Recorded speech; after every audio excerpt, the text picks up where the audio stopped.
et mon âme te bénit.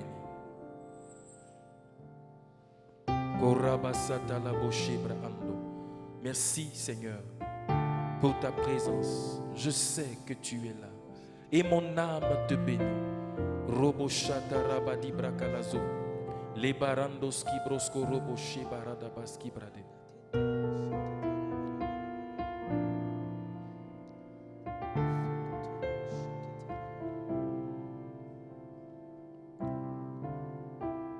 Je sais que tu es là, Saint-Esprit. Je sais que tu es là. Oui, je sais que tu es là, Saint-Esprit. Je sais que tu es là. Je sais que tu es là. Je sais que tu es là, Saint-Esprit. Je sais que tu es là. Oui, je sais que tu es là. Je sais que tu es là, Saint-Esprit. Je sais que tu es. Oui, je sais que tu es là. Je sais que tu es là, Saint-Esprit. Je sais que tu es. Oui, mon âme te bénit, mon âme te bénit, mon âme te bénit, mon âme te bénit, car je sais que tu es là. Mon âme te bénit, mon âme te bénit, mon âme te bénit, mon âme te bénit, car je sais que tu es là. Je vois que tu es là, Saint-Esprit. Je vois que tu es là. Je vois que tu es là, Saint-Esprit. Je vois que tu es là. Je crois que tu es là, Saint-Esprit. Je crois que tu es là. Je crois que tu es là, Saint-Esprit. Je crois que tu es là. Je crois que tu es là, Saint-Esprit. Je crois que tu es là. Je vois que tu es là. Je vois que tu es là, Saint-Esprit. Je vois que tu es là. Je vois que tu es là. Je vois que tu es là. Les yeux de mon cœur te voient. Les yeux de mon esprit te voient. Je vois que tu es là. C'est pourquoi mon âme te bénit. Mon âme te bénit. Mon âme te bénit. Mon âme te bénit. Car je vois que tu es là. Mon âme te bénit. Te bénit. Mon âme te bénit. Mon âme te bénit. Car je vois que tu es là.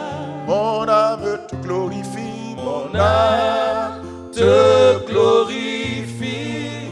Esprit de Dieu. Mon âme te glorifie. Mon âme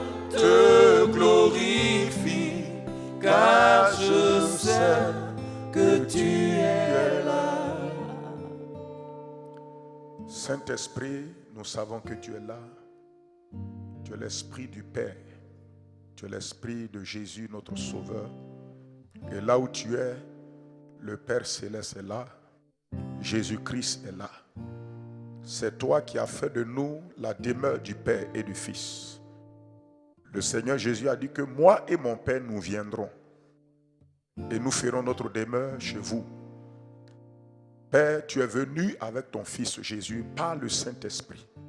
Fais de moi et de mon frère, de ma soeur et de ton Église le lieu de ta demeure et de ton habitation. Nous déclarons que tu es le bienvenu dans nos vies.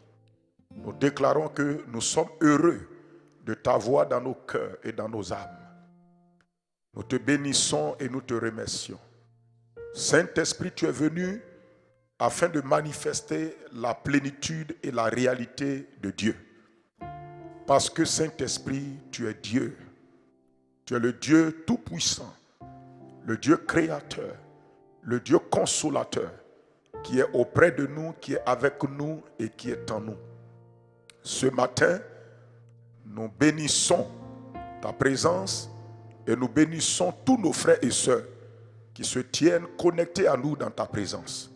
Nous prions, quelles que soient les distances humaines et géographiques, que toi, le Saint-Esprit, tu nous rassembles comme un dans l'esprit et que nous puissions opérer et recevoir davantage de ta part. Ce matin, Saint-Esprit, touche nos cœurs, touche notre esprit, touche nos âmes et donne-nous la révélation. Illumine les yeux de notre cœur. Fais-nous comprendre et recevoir la réalité qui vient de toi seul. Merci, Seigneur Saint-Esprit, que l'honneur, la gloire, la louange et l'élévation soient à toi seul pour la gloire de Jésus. Amen. Amen. Que Dieu bénisse sa parole dans nos cœurs, que Dieu bénisse sa parole dans nos vies ce matin et que la grâce de Dieu nous aide au nom puissant de Jésus-Christ. Merci Seigneur. Amen. Que le Seigneur soit béni pour ce temps qu'il nous donne, alors de communier ensemble par le Saint-Esprit. Nous nous réjouissons pour ce dimanche que Dieu nous donne encore pour que nous puissions partager l'excellente parole de Dieu avec vous tous. Vous savez que le moment d'écouter la parole est important. Le moment d'entendre la parole de Dieu est nécessaire et très, très importante parce que Dieu établit sa relation avec nous à travers sa parole et à travers sa présence en nous par le Saint-Esprit. Dieu est en nous déjà. Dieu est en nous, il vit en nous. Mais le moyen par lequel il établit sa relation, son contact avec nous, c'est à travers la parole de Dieu. Dieu a placé Adam et Ève dans le jardin d'Éden. Et Dieu, dans ce jardin d'Éden, qui est le jardin où se déployait et se manifestait la présence de Dieu, c'est comme aujourd'hui le Saint-Esprit en nous déploie en nous, fait de notre esprit un jardin d'Éden. Parce que dans le jardin d'Éden, qui est notre esprit régénéré, le Saint-Esprit est là-bas, dans notre esprit. Et là-bas, il déploie sa présence et il déploie sa puissance et la présence de Dieu. Mais la relation que Dieu établit avec nous est essentiellement fondée et établie sur la parole de Dieu. Cela veut dire quoi? Cela veut dire que sans la parole de Dieu, Dieu n'établit pas de communion et de communication avec nous. Lorsque la parole de Dieu vient, alors s'établit une communion, une communication et une relation entre Dieu donc et nous. C'est pourquoi, bien-aimés frères et sœurs, c'est important pour vous et moi de laisser la parole de Dieu parler à notre cœur, d'écouter la parole et de recevoir la parole comme le moyen par lequel Dieu est en train de communiquer, est en train de parler, est en train d'échanger avec vous. En réalité, même quand on parle de la communication au niveau des hommes, il ne peut pas avoir de communication sans un langage, sans des paroles. C'est vrai qu'on peut communiquer de différentes manières, par des images, par des signes, ainsi de suite. Mais la communication est essentiellement basée sur le langage qu'on parle.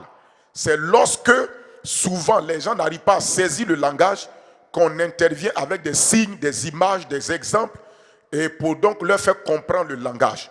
Mais ce qu'il faut comprendre, c'est que essentiellement, la communication est établie entre deux personnes à travers la parole, qui est le langage et le moyen de communication. Donc, quand Dieu nous donne sa parole, la parole de Dieu est le moyen par lequel un homme est en relation, est en communication avec Dieu. Parce que la parole de Dieu, c'est Dieu qui te parle. Et la parole de Dieu provoque en toi aussi le désir de parler à Dieu. C'est pourquoi la communication s'établit. Lorsque Dieu te parle, cela aussi provoque en toi la prière ou bien provoque en toi une réponse. C'est pourquoi nous ne devons pas négliger la parole de Dieu, parce que c'est elle qui va nous aider à grandir spirituellement, à nous développer dans les choses de l'esprit. C'est par la parole et le Saint-Esprit dans notre vie, combiné à notre foi que nous exerçons, qui nous fait grandir, qui nous fait développer et qui nous fait aller de l'avant. Donc toi, mon frère et ma soeur, qui est connecté et qui nous écoute, nous voulons partager une exhortation ce matin dans la parole de Dieu. Parce que le monde entier est dans un temps de crise. Et le Seigneur Jésus nous a dit, tant que nous serons dans ce monde-là, il y aura des temps de tribulation. Tant que nous sommes dans ce monde, les crises ne s'arrêteront pas. Les crises font partie de ce monde. Pourquoi? Parce que quand Dieu a créé Adam et Ève, il n'y avait pas de crise. Il y avait le repos, il y avait la paix et la joie. Mais lorsque Adam et Ève ont péché, ils ont donné autorisation à quelqu'un d'autre de rentrer sur la terre, de s'introduire dans le territoire terrestre que Dieu a donné aux hommes. Et dès l'instant que cette tête-là est rentrée, c'est-à-dire Satan, il est rentré avec ses démons, il est rentré avec ses ténèbres, il est rentré avec son péché, il est rentré avec ses maladies, ses malédictions, il est rentré avec son mensonge, il est rentré avec sa tromperie et sa séduction. Dès que Satan est rentré dans le monde avec tout ce qui est lié à lui, brusquement, le monde entier a connu la crise. Parce que toute crise vient de ce que les ténèbres sont en train d'opérer quelque part. La crise naît parce que les ténèbres sont en train d'opérer quelque part. Mais dans les crises, Dieu utilise les crises des hommes pour les faire grandir, pour les faire progresser et pour les faire évoluer. Amen. C'est pourquoi la crise est importante. La crise n'est pas faite pour détruire. La crise est faite pour que l'homme réfléchisse sur ses voies, sur les chemins qu'il prend. Est-ce qu'il est dans la bonne voie? Est-ce qu'il n'est pas dans la bonne voie? Est-ce qu'il est vraiment connecté à Dieu? Est-ce qu'il n'est pas connecté? Est-ce qu'il a abandonné Dieu? Est-ce qu'il progresse? Est-ce qu'il ne progresse pas? Les crises te permettent de trouver les solutions pour progresser demain. C'est ça l'important des crises.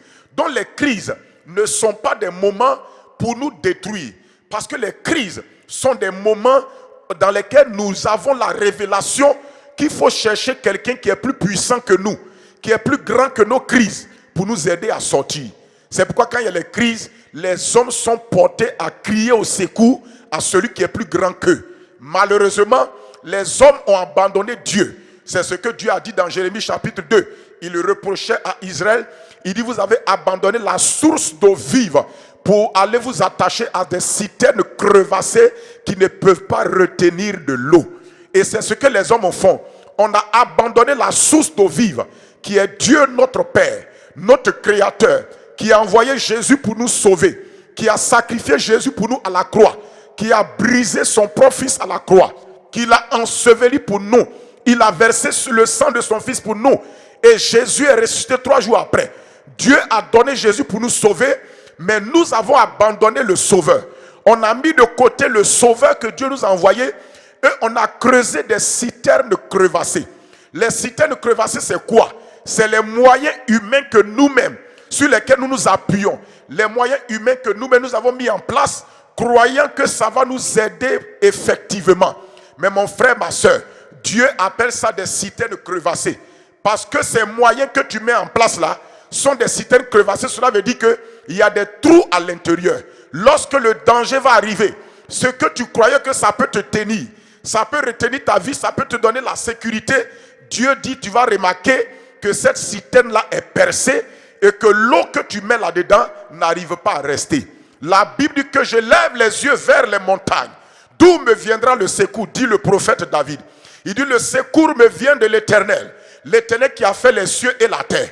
Il dit, je lève les yeux vers les montagnes. Cela veut dire qu'il y a des montagnes qui sont là. Il y a des montagnes vers qui je lève mes regards. Les montagnes, c'est quoi? C'est les grandes puissances aujourd'hui. Les montagnes, c'est quoi? C'est les grandes institutions. Les montagnes, c'est quoi? C'est les grands lobbying. Les montagnes, c'est quoi? C'est l'ensemble des choses sur lesquelles les hommes s'appuient. Ils disent que c'est solide, ça peut les tenir. Mais David, même en son temps, ne pouvait pas se confier dans les montagnes qu'il voyait. Et il a dit, je lève les yeux vers les montagnes. Il n'a pas dit, et il pose la question, d'où me viendra le secours? Il aurait pu dire, le secours me vient des montagnes, mais il a trouvé la réponse. Il dit, le secours me vient de l'Éternel. Quelqu'un qui a créé les montagnes, quelqu'un qui est au-dessus des montagnes. Le secours me vient de l'Éternel. Le secours que Dieu nous donne, ce n'est pas une institution. Dieu utilise des institutions, mais le secours ne vient pas des institutions. Dieu utilise les hommes, mais le secours ne vient pas des hommes. Dieu utilise l'argent, mais le secours ne vient pas de l'argent. Le secours vient de celui à qui appartient l'or, à qui appartient l'argent. Le secours vient de celui qui a créé les montagnes. Les montagnes sont grandes, elles sont belles, elles sont puissantes, mais le secours vient du Dieu qui a créé les montagnes. Parce que même la Bible dit, il y a des moments où tu vas dire aux montagnes de te protéger, elles vont refuser. Les montagnes vont dire, on ne te protège pas. Pourquoi? Parce que tu es rebelle à ton Créateur. Parce que tu insultes ton Créateur. Tu méprises ton Créateur. Tu ne veux rien avoir avec ton Créateur. Tu t'en fous de ton Créateur. En ce moment, les choses sur lesquelles tu comptes pour te protéger, elles-mêmes, elles refusent de te protéger. Parce qu'elles reconnaissent que tu ne les as pas créées, que c'est quelqu'un d'autre qui les a créées. N'oubliez pas, l'argent, c'est qui l'a créé. L'or, là, c'est qui l'a créé. C'est les hommes qui ne savent pas souvent qui les a créés. Alors le secours nous vient de l'Éternel. Donc c'est important dans les moments de crise de se tourner vers Dieu, de chercher le secours qui vient du Seigneur. Et le Seigneur va nous aider à progresser et à aller de l'avant. Alors je veux nous exhorter ce matin sur la réalité de notre identité en Christ. C'est important. Ce que je veux dire ce matin, c'est que notre identité est le point de départ de toute victoire dans notre vie. Notre identité est le point de départ de toute victoire dans notre vie. N'oubliez pas que nous sommes dans notre année de combat spirituel victorieux. C'est une année où il y aura des combats spirituels. On a commencé à les vivre en début d'année. Nous les vivons maintenant. Certainement, il y a d'autres combats qui arrivent. Mais ce que Dieu dit pour nous, il dit c'est une année de combat spirituel victorieux. Le combat dans lequel il n'y a pas de victoire, c'est un combat qui n'est pas agréable. Un combat doit un jour s'arrêter. Et Dieu nous dit année de combat spirituel victorieux. Cela veut dire que quelle que soit la densité du combat, Dieu nous garantit, Dieu nous rassure que lui, sa victoire, il y aura la victoire dans ce combat spirituel. Mais la victoire que nous allons avoir, frères et sœurs, ce n'est pas notre propre victoire. C'est la victoire qui vient de l'Éternel. C'est la victoire qui vient de Dieu. N'oubliez pas que la Bible dit que notre Dieu est le Dieu qui fait cesser les combats. Les gens peuvent provoquer les combats, mais Dieu peut arrêter les combats. Il y a des combats que Satan provoque, il ne peut pas arrêter. Il y a des combats que les hommes provoquent, il ne peut pas arrêter. C'est Dieu seul qui viendra arrêter ce combat. Et je déclare et je proclame que Dieu fera cesser tous les combats de nos vies. Il nous l'a garanti. Il a dit, vous aurez des tribulations, mais prenez courage et vaincu. Ça veut dire que la victoire de Christ est possible dans n'importe quel combat. Pourquoi? Parce que Dieu seul sait comment arrêter n'importe quel combat. Souvent, nous, on se bat pour arrêter le combat, mais Dieu sait là où attraper pour que le combat s'arrête. Dieu sait quel est le fil qu'il faut tirer pour que le combat s'arrête. Dieu sait quel est le remède qu'il faut donner pour que le combat s'arrête. Dieu sait quel est le médicament qu'il faut donner pour que la bataille s'arrête. Alléluia. C'est pourquoi la Bible dit que ceux qui se confient en l'Éternel renouvellent sans cesse leur force. Ils courent et ne se fatiguent pas. Ils prennent leur envol comme de jeunes aigles. Alléluia. Quand tu es connecté au Seigneur, il n'y a pas d'épuisement dans ta vie. Il n'y a pas de fatigue dans ta vie. Tes émotions ne sont pas fatiguées. Ta mentalité n'est pas fatiguée. Ton énergie n'est pas fatiguée. Quand tu es connecté au Seigneur, il te fournit la sagesse de conservation permanente de ton énergie. Il te montre comment garder ton énergie, garder ta forme. Amen. Alléluia. Amen. Notre identité est importante. Notre identité est le point de départ de toute victoire dans notre vie. Le Seigneur dit cela de combat spirituel victorieux. Cela veut dire que Dieu a déterminé que nous marchions dans la victoire. Le peuple de Dieu n'est pas un peuple de défaite. Le peuple de Dieu n'est pas un peuple de ridicule.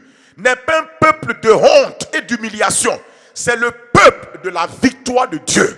C'est le peuple sur qui Dieu compte pour déployer sa victoire sur la terre. Dieu ne nous a pas racheté un grand prix pour venir nous humilier après. Dieu ne nous a pas racheté en sacrifiant la vie de son fils pour venir nous ridiculiser, nous honnir et nous faire du tort. Dieu n'a pas envoyé Jésus-Christ sur la terre pour que le monde soit sans solution. Dieu a envoyé Jésus pour que le monde ait une solution disponible. Le problème, c'est que le monde ne croit pas que Jésus peut les aider. C'est tout. Mais nous, l'Église, nous croyons. C'est pourquoi nous sommes appelés les croyants. Mais si on dit que tu es un croyant, c'est que tu crois en quelque chose. Ou bien tu crois en quelqu'un. Nous croyons en Jésus-Christ, le Fils que Dieu a donné, le Fils, le Sauveur que Dieu nous a donné. Alléluia. C'est pourquoi il dit notre identité est le point de départ de quoi? De notre victoire. Est le point de départ de notre victoire. Victoire dans quoi? Dans les combats spirituels. Écoutez-moi, les plus grandes crises dans les crises, c'est les crises identitaires. Je dis les plus grandes crises dans la crise, c'est les crises identitaires. Quand quelqu'un traverse une crise ou des moments difficiles dans sa vie et il doute de son identité, il n'est pas sûr de ce qu'il est, il est en crise identitaire, il s'enfonce plus. Il faut m'écouter, hein? Il faut m'écouter. Dans votre crise, il y a une autre crise que vous vivez qui est dangereuse. C'est la crise identitaire. Qu'un homme ne sait pas qui il est. Qu'un homme a une crise dans son identité. Qu'un homme ne se reconnaît pas. Qu'un homme ne se reconnaît plus. La crise le détruit.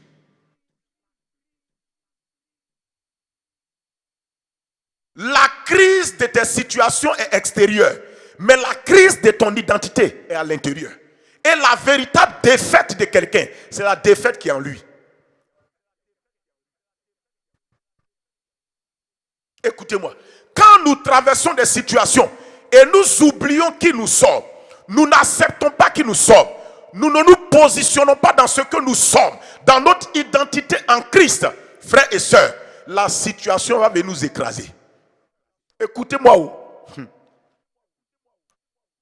J'ai dit notre identité est le point de départ de toute victoire dans nos combats spirituels.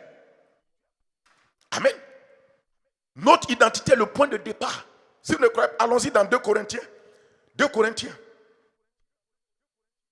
Corinthiens 5. 2 Corinthiens 5. Versets 16 à 17. Batondos kabaradabashata. Et verset 18. On lit. Il dit ainsi donc, c'est l'apôtre Paul qui écrit aux Corinthiens. Il dit aux Corinthiens ainsi, dès maintenant, nous ne connaissons personne selon la chair. Et si nous avons connu Christ selon la chair, maintenant nous ne le connaissons plus de cette manière. Cela veut dire qu'on ne marche plus avec la connaissance charnelle. On marche avec la connaissance spirituelle de Jésus-Christ. On ne connaît pas le Seigneur selon une connaissance charnelle, mais selon une connaissance spirituelle, c'est-à-dire la connaissance que le Saint-Esprit communique à notre cœur. Pourquoi l'apôtre Paul dit ça? Parce que les autres disciples ont eu l'occasion de voir Jésus en chair et en os. Lui n'a pas vu Jésus en chair et en os, mais il a connu Jésus. Comment il a connu? Comment tu peux connaître quelqu'un que tu n'as pas vu en chair et en os physiquement? Tu ne l'as jamais vu, comment tu peux le connaître? Certainement, ce n'est pas un autre mode de connaissance que tu le connais. Et Dieu dit ici par l'apôtre Paul que c'est par la connaissance spirituelle. La connaissance selon la chair, tu as besoin de voir la personne, de toucher la personne, de parler à la personne avant de le connaître. Mais il y a une autre connaissance qui te vient par l'esprit, qui te vient dans l'Esprit Saint. Il dit, on ne connaît plus quelqu'un selon la chair. Si on connaît les gens, on les connaît dans l'Esprit. Il dit, si on connaît Christ, on le connaît dans l'Esprit. Si je veux connaître quelqu'un, je dois apprendre à le connaître selon que l'Esprit me donne l'information sur la personne. C'est pourquoi toutes les informations qu'on veut avoir sur les gens, de manière charnelle, souvent elles sont remplies de tromperies, de mensonges et de fausseté. Pourquoi? Parce que les gens ne sont pas toujours ce que vous voyez qu'ils sont. Les gens ne sont pas toujours ce qu'ils vous présentent qu'ils sont. Les vraies réalités des gens, c'est ce que leur esprit est. Votre identité, ce n'est pas votre corps. Votre identité, ce n'est pas votre peau. Malheureusement, beaucoup de femmes pensent que leur identité, c'est leur visage. Votre identité, c'est ce qui est en vous. Beaucoup d'hommes pensent que leur identité, c'est leur visage. Votre identité, c'est chose. C'est pourquoi changer la couleur de ta peau par des pommades, ça ne change aucune identité en toi. C'est ta peau qui a changé. Rien n'a changé. Ça ne signifie rien.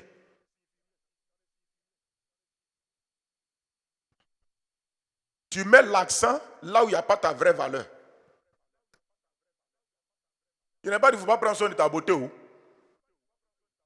Prends soin de toi. Prends soin de toi. Il faut prendre soin aussi de toi dans les normes, en respectant les lois de ton corps. Sans aller te dépigmenter et détruire ton corps. Quand on dit prendre soin de quelque chose, c'est s'occuper de la chose en utilisant les lois qui font que la chose-là reste intacte. C'est ce que ça veut dire. Ton corps a des lois. Ok, bon, continuons. Ok, alors il dit que si on connaît quelqu'un selon la chair, maintenant on ne le connaît plus comme ça. On connaît les gens selon l'esprit. Parce que c'est ton esprit qui est ta vraie réalité, qui te donne la vraie information.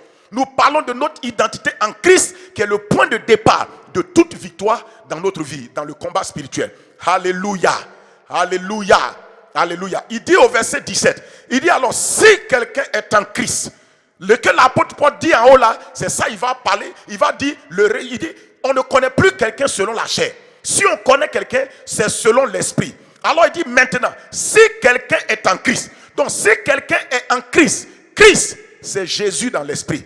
Christ, c'est lorsque tu as rencontré le Sauveur qui est manifesté dans ta vie par le Saint-Esprit. Il dit, si quelqu'un est en Christ Jésus, il est une nouvelle créature. Regarde très bien mon frère, ma soeur. Il dit, si quelqu'un est en Christ, il est une nouvelle créature. Les choses anciennes sont passées, voici, toutes choses sont devenues nouvelles. Écoute-moi.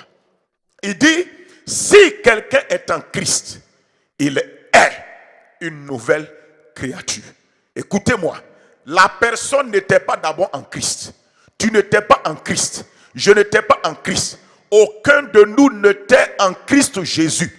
Cela veut dire que personne de nous n'avait reçu et accepté Jésus encore dans son cœur. Personne de nous n'avait accepté Jésus comme son sauveur et son Seigneur personnel. On était tous des pécheurs. On vivait notre vie. On vivait dans le péché et dans l'iniquité. On marchait comme on voulait. Un jour, on nous a parlé de Jésus et on a cru en lui. On l'a accepté dans notre cœur comme sauveur et Seigneur personnel. Et lorsqu'on a cru en Jésus-Christ, on l'a accepté comme sauveur. Le Saint-Esprit, par la volonté de Dieu, nous a mis en Christ. Nous a fait entrer en Christ. Christ, c'est la personne de Jésus manifestée par l'Esprit. Christ, c'est la dimension spirituelle que Dieu a disposée pour que nous soyons sauvés. Donc Christ, il dit, si quelqu'un est dans ce Christ-là, regardez qu'est-ce qui se passe. Il dit, si quelqu'un est en Christ, si quelqu'un, quelle que soit la personne, écoutez-moi, vous allez voir le point de départ sur quoi Dieu met l'accent quand un homme rentre en Christ. Quand un homme est en Christ, quel est son point de départ? Son point de départ, c'est son identité. Il dit, si quelqu'un est en Christ, on n'a pas dit il a, on dit il est. Tu vas comprendre pourquoi. Notre identité est le point de départ. Même lorsque nous avons accepté Jésus-Christ, Dieu commence avec nous par notre identité. Dieu commence avec toi. Dieu commence avec moi par mon identité et avec toi par ton identité. Il dit, si quelqu'un est en Christ, si la personne, elle était hors de Christ, mais dès qu'elle rentre Christ, la première des choses par laquelle Dieu commence, la première chose que Dieu s'assure que cela est établi dans sa vie, c'est une identité nouvelle que la personne a. Il dit, si quelqu'un est en Christ, il est. Il est. Le mot est fort. Il dit, il est. Si quelqu'un est en Christ, il est. Si tu es en Christ, tu es. On n'a pas dit d'abord tu peux. On n'a pas dit d'abord tu as. On dit tu es. Pourquoi? Cela veut dire que Dieu met l'accent sur notre identité au départ. Pourquoi? Parce que l'identité est le point de départ qui va tout bouleverser dans ta vie. L'identité est le point de départ qui va tout bouleverser dans ta vie. L'identité est, écoute-moi, Dieu met l'accent sur ça parce que si tu arrives à accepter, à endosser, à croire en cette identité, quelles que soient les crises que tu vas affronter, Dieu sait que tu vas vaincre. Quelles que soient les tentations qui seront devant toi, Dieu sait que tu vas vaincre. Quels que soient les problèmes, quels que soient les Goliaths, quels que soient les virus, quelles que soient les situations qui vont s'élever contre toi, Dieu sait que tu vas accepter. Pourquoi? Écoute-moi. Il dit parce que si quelqu'un est en Christ, il est une nouvelle créature. Cela veut dire que quand tu as accepté Jésus, Dieu s'est assuré premièrement et d'abord que ton identité la change. Dieu s'est assuré que ton identité change. C'est pourquoi il dit il est une nouvelle créature. Et ici on dit l'identité que Dieu t'a donnée, c'est que tu es une nouvelle créature ou bien d'autres une nouvelle création. Ça veut dire que tu es une nouvelle espèce d'homme qui n'existait pas avant en toi, mais que Dieu vient de créer par son esprit et par sa parole.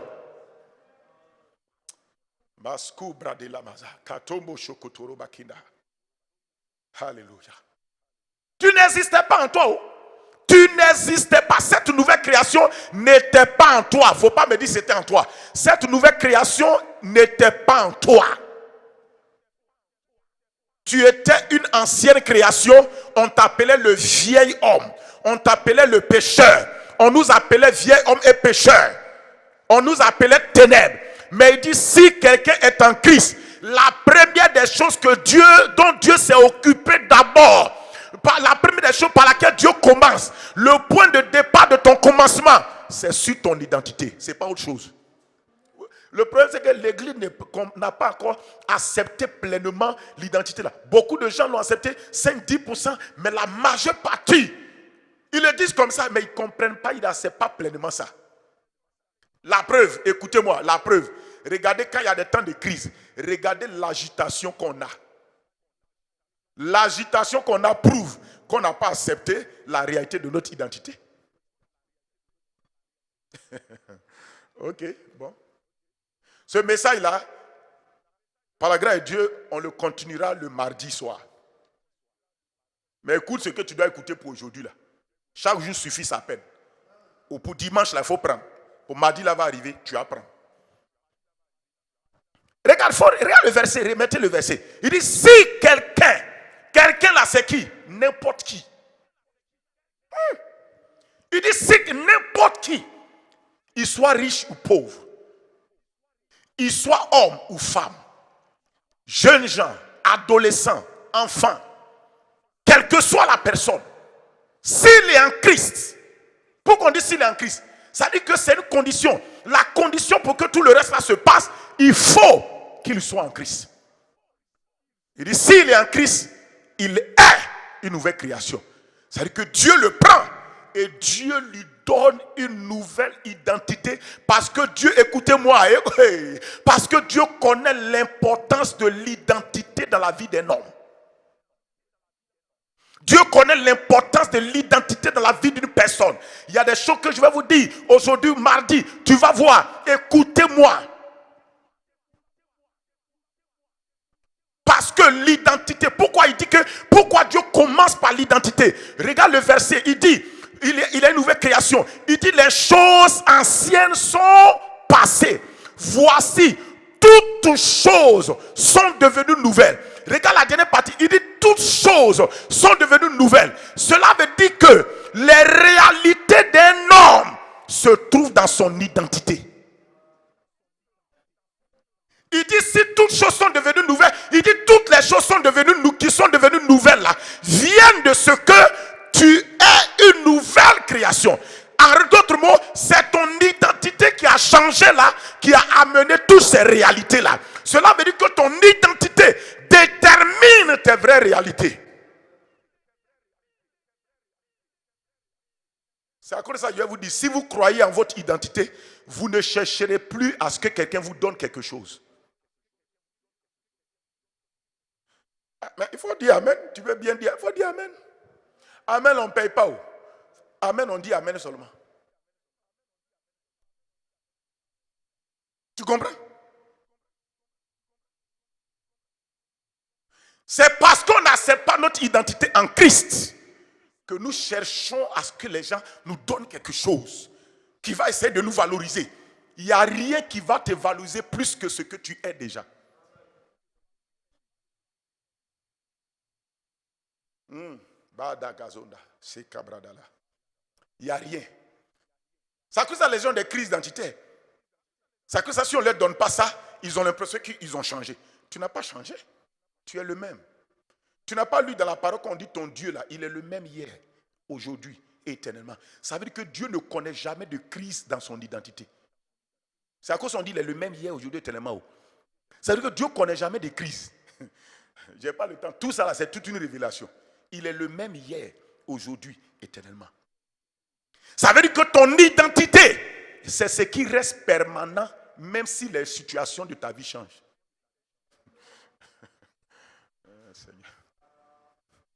Ça veut dire que corona ou pas corona, tu es toujours ce que Dieu dit que tu es.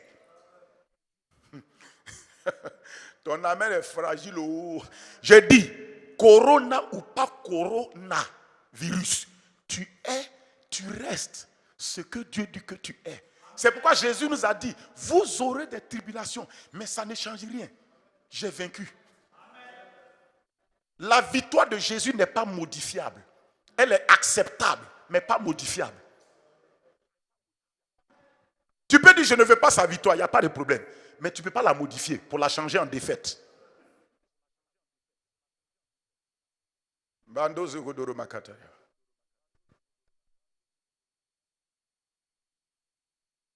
Il dit, comme il est une nouvelle création, les choses anciennes sont passées. Il dit les choses anciennes. Et puis, il dit toutes les choses là viennent d'où?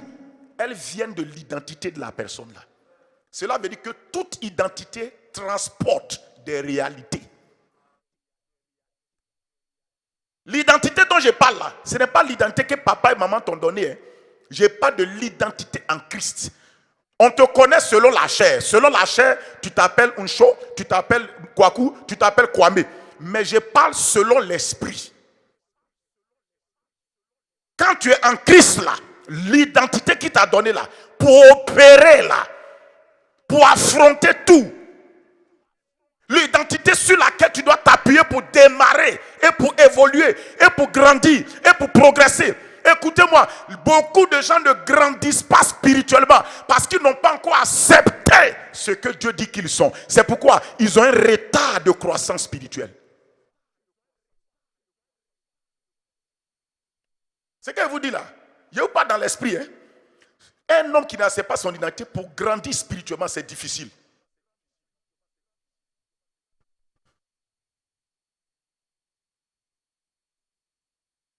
Est-ce que tu m'entends? Il dit, il a une nouvelle création. Et à cette nouvelle création sont liées un ensemble de choses qu'on appelle des choses nouvelles. Alléluia. Gloire à Dieu. Allons-y dans Jean 3,16. Dans Jean 3,6 plutôt. Jean 3,6. Jean 3,6.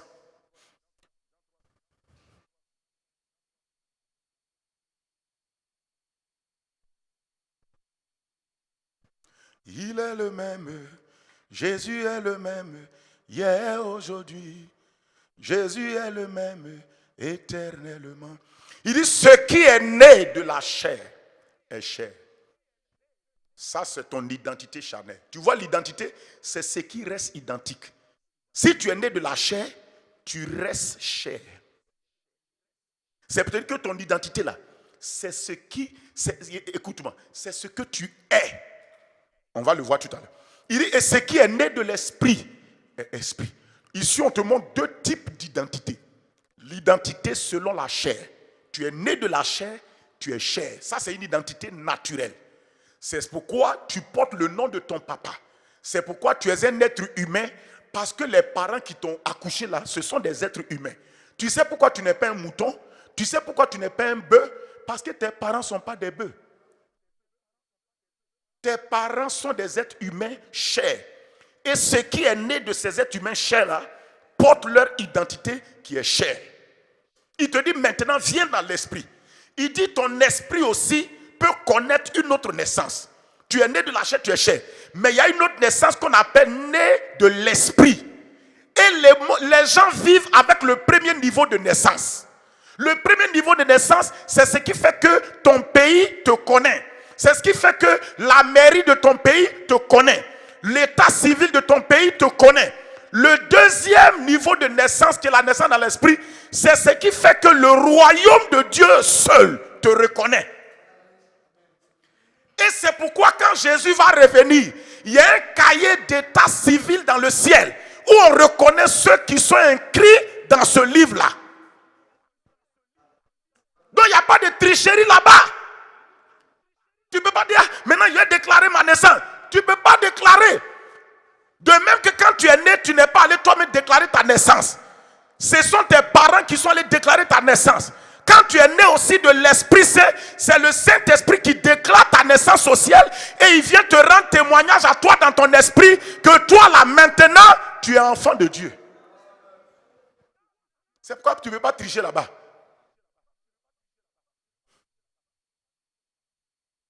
C'est pourquoi la Bible dit que tous ceux qui ne furent pas trouvés, dont les noms ne furent pas trouvés inscrits dans le livre de vie, ont été rejetés.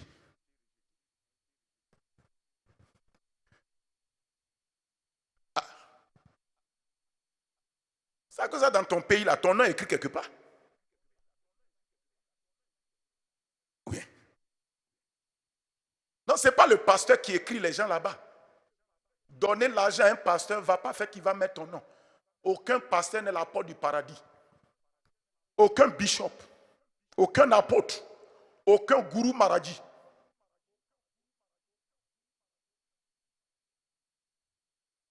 Personne.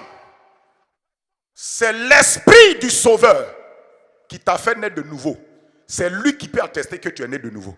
C'est lui donc qui peut écrire ton nom.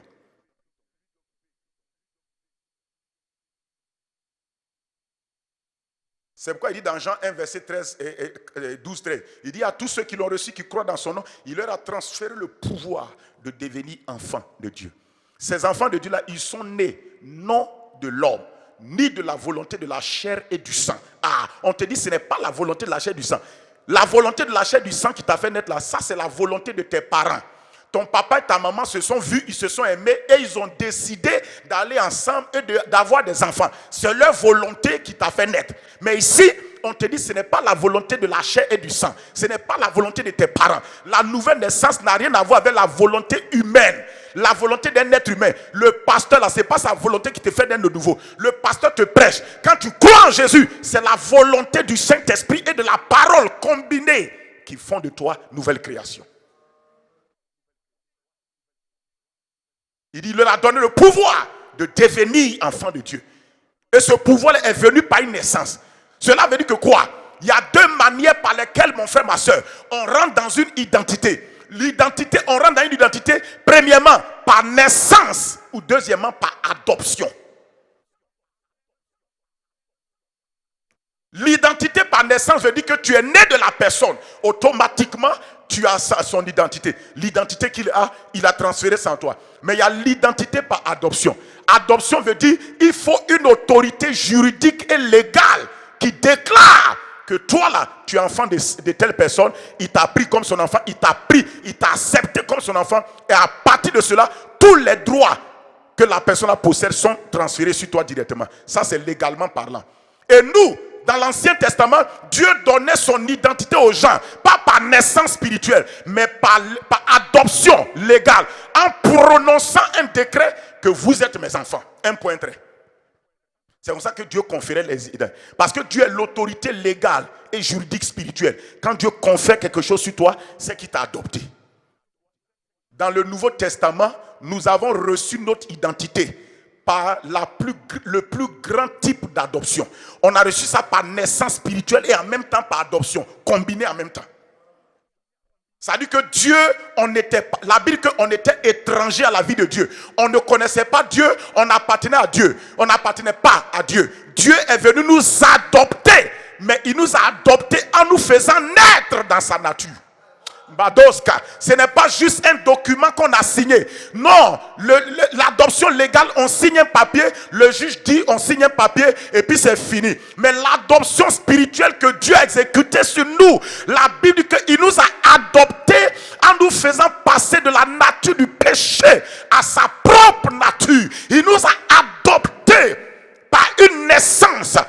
1 Pierre 1 verset 23 dit, nous avons été régénérés par la semence vivante, permanente, incorruptible de la parole de Dieu. Dis avec moi, j'ai été adopté par Dieu, mais par une naissance spirituelle.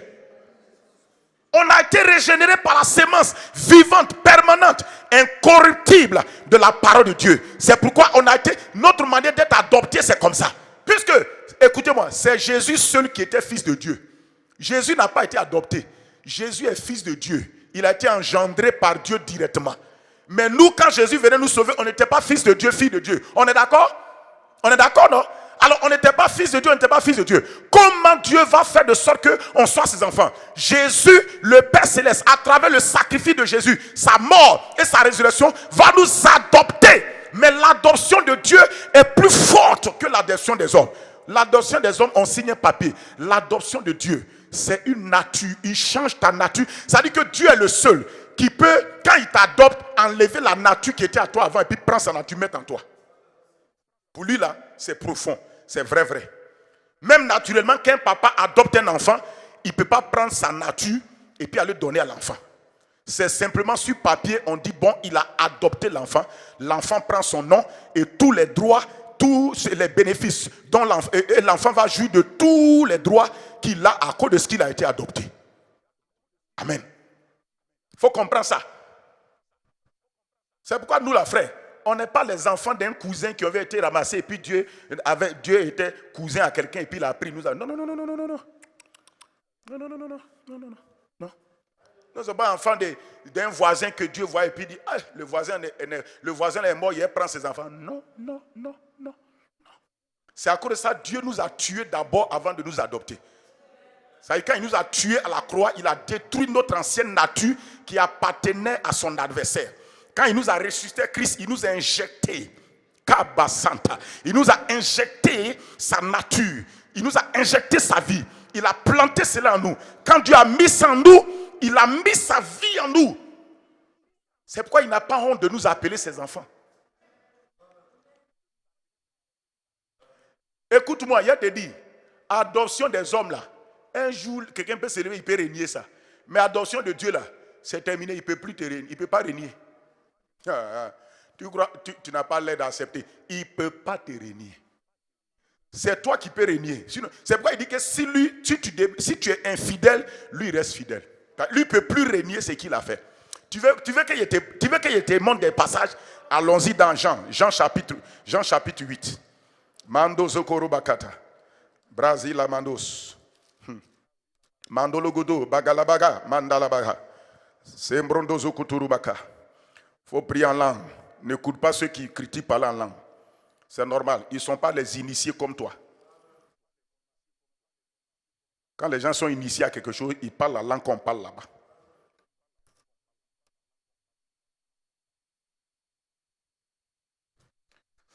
Amen. Dans Jean chapitre, je crois, 8.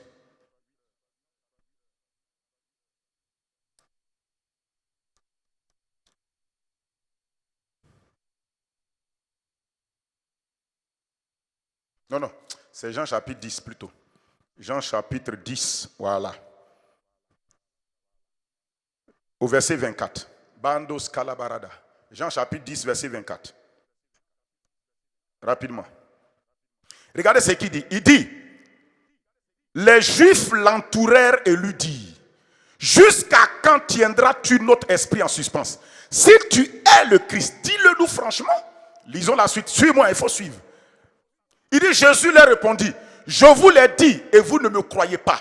Les œuvres que je fais au nom de mon Père rendent témoignage de moi. Je suis en train de te parler de quand tu es né de Dieu, tu as été adopté par Dieu par une nouvelle naissance là. Dieu ne peut pas te renier. Dieu te reconnaît. C'est ça, c'est à cause de ça, Dieu, écoute-moi, c'est à cause de ça, Dieu veut que ton point de départ là soit ton identité. Il veut que tu acceptes ça, ce qu'il a fait là, il veut que tu acceptes. Sinon tu serais un enfant qui a été adopté, qui est dans la maison, mais qui ne va pas se croire toujours comme étant le vrai enfant du vrai monsieur, du monsieur qui l'a adopté. Tu vas vivre avec une mentalité déformée. C'est à cause de Dieu. Regarde la suite. Regarde la suite. Regarde la suite. Alors Jésus leur répondit, je vous l'ai dit au verset 26. Il dit, mais vous ne me croyez pas, parce que vous n'êtes pas de mes brebis. Verset 26. Il dit, mais vous ne me croyez pas, parce que vous n'êtes pas de mes brebis. Ça veut dire que vous ne faites pas partie des personnes que j'ai adoptées. Vous ne faites pas partie de mes brebis. Quand quelqu'un n'est pas brebis du Seigneur, pour croire dans le Seigneur, c'est difficile. Il dit, vous n'êtes pas de mes brebis. La suite. Il dit, mes brebis là entendent ma voix, je les connais et elles me suivent. Lisons, tu vas encore dire bien amen. Lis la suite. Il dit, je leur donne la vie éternelle. Ça veut dire que je les ai adoptés en leur donnant la vie éternelle. Regarde maintenant ce qui va suivre. Je leur ai donné la vie éternelle. Je leur ai donné une identité nouvelle. Une nouvelle identité. J'ai changé leur identité en leur donnant la vie éternelle. Il dit à cause de cela, elles ne périront jamais. Et personne ne les ravira de ma main. Ah, si tu doutes de ton salut, c'est grave. C'est pourquoi on peut chanter ce cantique qui dit, j'ai l'assurance de mon salut. Par la présence du Seigneur Jésus, son sang m'a lavé, m'a racheté, et l'Esprit Saint m'a régénéré. C'est mon histoire. C'est mon histoire, c'est là mon chant. Louez mon sauveur à chaque instant. C'est mon histoire, c'est là mon chant. Oh yes, oh yes. Louez mon sauveur à chaque instant. Écoute-moi, ramène ce passage. Il dit, mes brebis l'entendent ma voix. Elles ne périront jamais. Il dit quoi? Pourquoi Jésus nous appelle ses brebis? Pourquoi notre identité a changé de bouc à brebis? Il dit, parce que je vous ai donné la vie éternelle. Votre identité a changé. Vous êtes maintenant des brebis. Il dit maintenant, en tant que brebis, si vous restez dans cette identité, vous avez de l'assurance. Il dit, votre assurance c'est quoi? C'est qu'il dit, tu ne périras jamais. Où Jésus ment, où il dit la vérité. Il dit, mes brebis ne périront jamais. Et personne ne les ravira de ma main. Tu n'as pas besoin de lutter contre quelqu'un qui essaie de t'enlever dans Jésus. Il dit, personne ne peut te ravir de la main de Jésus. Est-ce que tu crois ça? Personne ne les ravira de ma main. Il dit, personne ne peut arriver à venir nous voler dans la main de Jésus. Il y a trop de messages qu'on a prêchés qui sont contradictoires à cette parole. On dit non, que le diable là, il peut venir voler, égorger, détruire. Écoutez-moi, voler, égorger, détruire là, il faut mettre ça à sa place. Il va venir te voler là. Donc Satan va venir te voler de la main de Jésus. Jésus vient de te dire, sinon tu as dit que c'est contradictoire. Il dit, personne ne les ravira de ma main.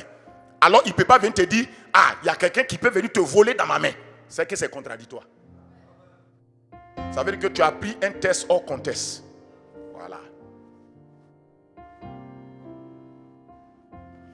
Il dit, la main, le passage.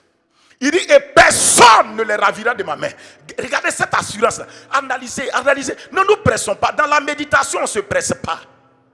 C'est parce qu'on veut trop prêcher qu'on ne va pas en profondeur. Quand tu veux méditer, tu vas en profondeur. Il dit, je leur donne la vie éternelle. Ça veut dire que je suis détenteur de la vie éternelle. Je leur donne la vie éternelle. Et quand Dieu te donne la vie éternelle, ton identité a changé. Pourquoi? Parce que l'identité l'identité est liée à la nature de la personne. Si le seul moyen de changer l'identité de quelqu'un, c'est de changer sa nature. Il dit, je leur donne la vie éternelle et elles ne périront jamais. Ça veut dire, il me donne la garantie que parce qu'il m'a donné la vie éternelle, je ne vais pas périr. Cela veut dire que, qu'est-ce qui va faire que tu n'as pas péri? C'est justement la vie éternelle qu'il t'a donnée là. C'est comme ça, tant que les gens disent, est-ce que je peux perdre mon salut? Je ne peux pas perdre mon salut, c'est un faux débat. On te dit ce qui fait que tu ne périras jamais, tu ne vas jamais te perdre, c'est la vie éternelle. Tant que la vie éternelle est liée à la personne qui te l'a donnée. Tant que tu es en Jésus, tu développes ta marche avec Jésus, tu ne faut pas t'inquiéter à perdre la vie éternelle. Tu ne perdras pas. Ramène le verset. Il dit, et personne ne les ravira de ma main. Personne ne m'empêchera de rentrer au paradis. Personne ne va me ravir de la main de Jésus. Il m'a donné la vie éternelle. Et Jésus s'assoit, il dit, personne ne ravira. Tu vas dire, mais Judas, on l'appelait fils de la perdition. Ça veut dire qu'il n'était pas fils de choses. Fils de la perdition. Voilà. Ça veut dire qu'il a laissé le diable, qui est le patron de la perdition, là, le saisir. Amen. Jésus dit, je leur donne la vie éternelle. Et elles ne périront jamais. Il n'a pas dit, tu n'auras pas des erreurs, des faiblesses. Hein. Tu auras des erreurs certainement. Tu as fait des faiblesses. Mais, il dit, tu ne périras jamais. Il dit, et personne ne te ravira de ma main. Je vous l'assure, si vous demeurez dans ces paroles-là, est-ce que votre cœur tremble? La suite, tu vas voir la suite. Regarde la suite, regarde la suite. Mon Père qui me les a donnés est plus grand que tous. Et personne ne peut les ravir de la main de mon Père. Il y a deux mains dans lesquelles tu es. La main de Jésus et la main du Père. Les deux mains sont d'accord pour t'attraper. Il te dit, mon Père qui me les a donnés est plus grand que tous. Écoutez-moi, je vais vous dire, pourquoi souvent notre foi ne démarre pas. Notre foi n'arrive pas à être fixée. Le problème, c'est que on a tellement mis l'accent sur ce que le diable est capable de faire qu'on a négligé ce que Dieu dit que lui il est et qu'il est capable de faire. Souvent là, je vous dis, écoutez, quand tu sais, regarde le verset, il dit, le Père qui me les a donnés, il est plus grand que tous. Il dit, Papa Dieu est plus grand que tous. Papa Dieu est plus grand que tous. Et personne ne te ravira de la main de mon Père. Et pourquoi il dit ça? Cela veut dire que frère, quand tu pries, regarde le grand Dieu que tu pries. Souvent, on s'est tellement occupé des barrières. Les esprits qui m'attaquent. Écoute-moi, si ton papa là est plus grand que tous et que tu regardes à lui, tu lui fais confiance, les esprits qui t'attaquent là, s'il faut, écoute-moi, si pour te donner la chose que tu as demandé à ton papa, il faut qu'il tape les esprits là pour que tu aies ça, il va les taper parce qu'il est plus grand qu'eux. Vraiment, je te pose la question. Quand ton enfant te dit il veut manger la glace aujourd'hui, ou bien il veut manger telle chose aujourd'hui, l'enfant là, il sait qu'il veut manger ça. L'enfant là est devant un obstacle. Cet obstacle là, c'est qu'il n'a pas l'argent. Mais il vient vers son papa. Il sait que son papa est plus grand que tous. Et là où on voit la grâce là, c'est loin. Mais il sait que son papa a une voiture, il sait conduire et il a l'argent.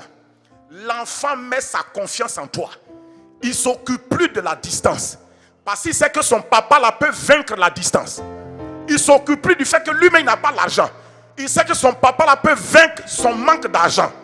Si on croit en Dieu et qu'on sait que papa Dieu est plus grand que tous, arrêtons de manifester l'incrédulité. Cela veut dire quoi? Si je prie mon Père qui est plus grand que tous, je sais, même s'il faut briser des esprits familiers ancestraux pour me donner le mari qu'il veut me donner, pour me donner la santé qu'il veut me donner, pour me donner ce qu'il veut me donner, il va faire ça. on a perdu certaines notions.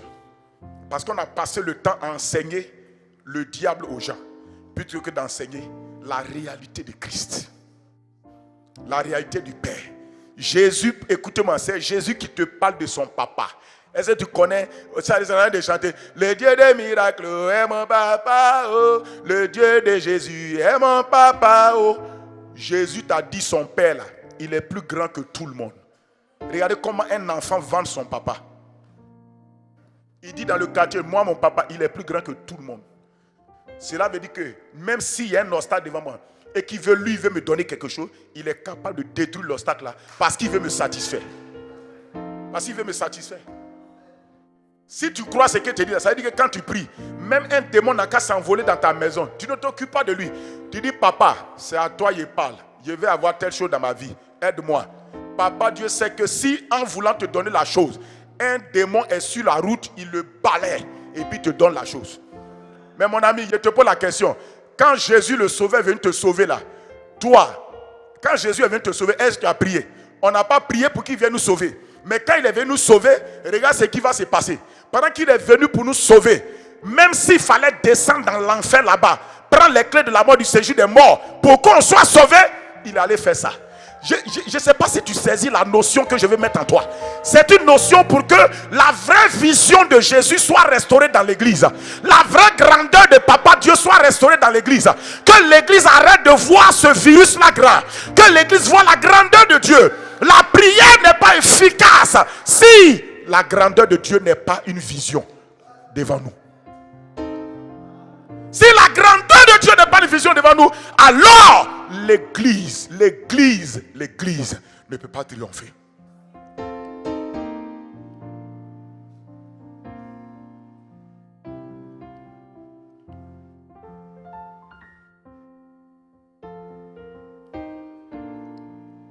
Si vous voulez, je vous mets au défi. Allez-y lire toute la Bible. Chaque fois que Dieu vient aider quelqu'un, Dieu va toujours parler pour diminuer la vision de son problème dans son cœur, mais pour augmenter la vision de Dieu dans son cœur. Dieu dit, Josué, nul ne tiendra devant toi tant que tu vivras. Et que moi aussi je suis à toi là, nul ne tiendra devant toi. Tu as compris? Il dit, va, traverse le Jourdain là, prends possession de Canaan. Il a dit ça à Josué, mais il a montré qui il est. Et c'est avec cette confiance. Pourtant la montagne Jéricho était là. Mais il voulait montrer à Josué que si tu crois en ce que je dis, je suis là. Je suis capable de faire tomber Jéricho pour que vous vous avanciez. Quand Moïse était devant la mer Rouge avec le peuple, il dit, Moïse, pourquoi les gens là sont en train de crier? Il y a des moments où nos prières ne sont pas des prières de foi, ce sont des cris de peur. On fait semblant comme on prie la prière de la foi. Ce n'est pas prier la foi, c'est des cris de murmure. Il dit, Moïse, pourquoi ces cris? Je ne sais pas, ce matin Dieu est en train de changer ta vision. Il ne faut plus regarder le diable. Regarde le Dieu qui est capable de balayer. Écoutez-moi, pour nous sauver, Dieu a été capable de rentrer dans l'enfer, d'arracher les clés de la mort et du séjour des morts et de sortir avec par Jésus-Christ. Jésus dit, mes enfants, désormais je tiens les clés de la mort et du séjour des morts. La raison c'est pourquoi? C'était parce qu'il veut nous sauver. Tu crois qu'aujourd'hui, si Dieu veut te donner quelque chose, toi, son enfant qui croit en lui de tout ton cœur, mais c'est lui qui va aller s'occuper du problème.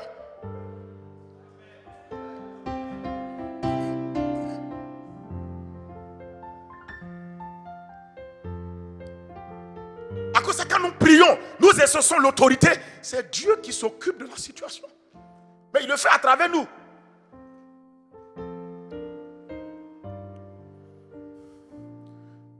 Ramène le verset. Il dit, mon Père qui me les a donnés est plus grand que tous. Et personne. Ça là, quand tu médites là-dessus, mais tu es assis quoi. Il dit, et personne ne les ravira de la main de mon Père. Moi la partie, il dit, mon Père qui me les a donnés, il est plus grand que tous. Tous là, il y a quoi? Qui est dedans? Satan est dedans. Les problèmes sont dedans. Coronavirus est dedans.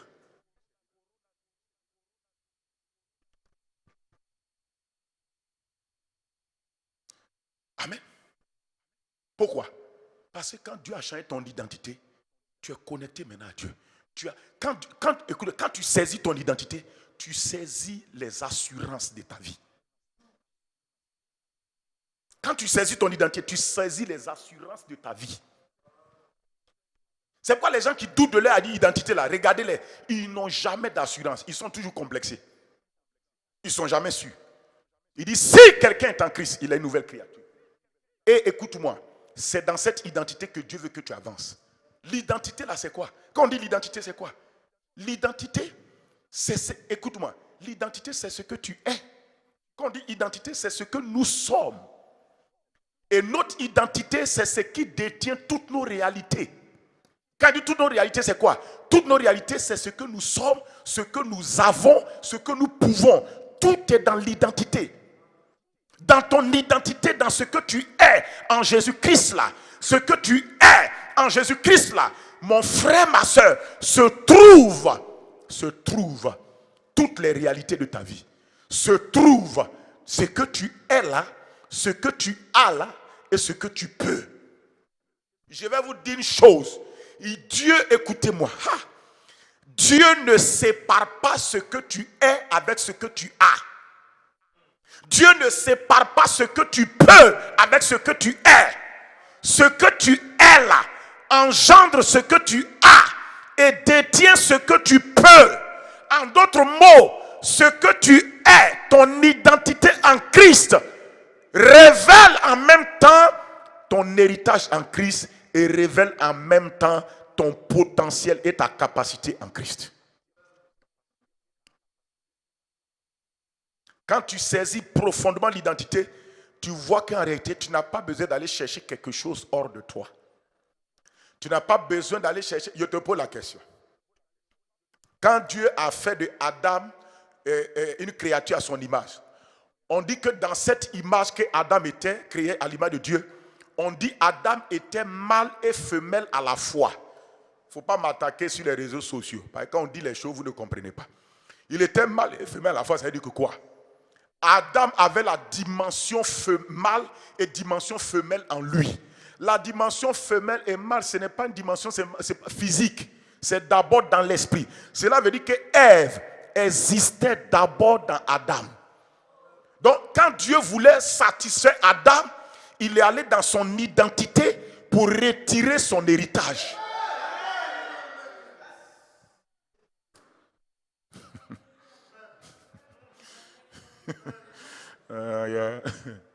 Mandoro Godou Baga Bazadaramasa. Écoute-moi. Quand Dieu veut donner une capacité à quelqu'un, il s'en va prendre la capacité qui est dans son identité pour manifester ça. Parce que je suis en train de te parler de la notion d'identité, là, les gens ne comprennent pas. L'identité ne se limite pas seulement à ce que tu es. L'identité va aussi dans ce que tu as et dans ce que tu peux. Écoute-moi, ce qui n'est pas dans ton identité, tu ne l'as pas. Ce qui n'est pas dans ton identité, tu ne le peux pas. Tu sais pourquoi la semence de maïs là peut pousser maïs? Parce qu'elle est maïs, mais en même temps, elle possède la capacité de pousser comme maïs. Je te pose la question, tu n'as pas planté maïs et puis Dieu allait chercher le potentiel de maïs là quelque part? Pourquoi tu veux que Dieu aille chercher ta force hors de toi? C'est pourquoi l'ange a dit à Marie, il dit pourquoi vous cherchez parmi les vivants celui qui est mort? Vous venez chercher celui qui est, comme on appelle vivant, vous cherchez plutôt parmi les morts celui qui est vivant. Pourquoi vous venez chercher parmi les morts l'homme qui est vivant?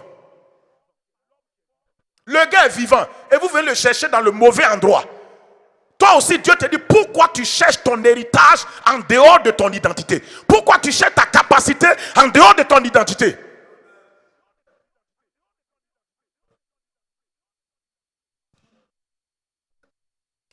Et dans ta tête, tu crois que tu es faible. Il n'y a aucune faiblesse en toi. La seule faiblesse en toi, c'est ce que tu as accepté dans ta tête.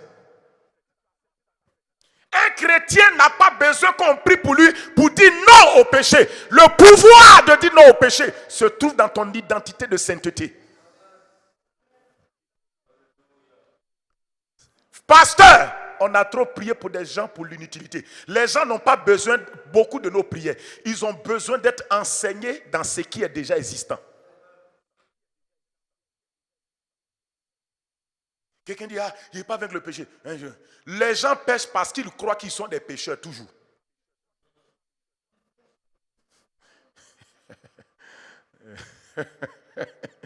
Tu sais pourquoi tu mens? Parce que tu crois que tu es un menteur.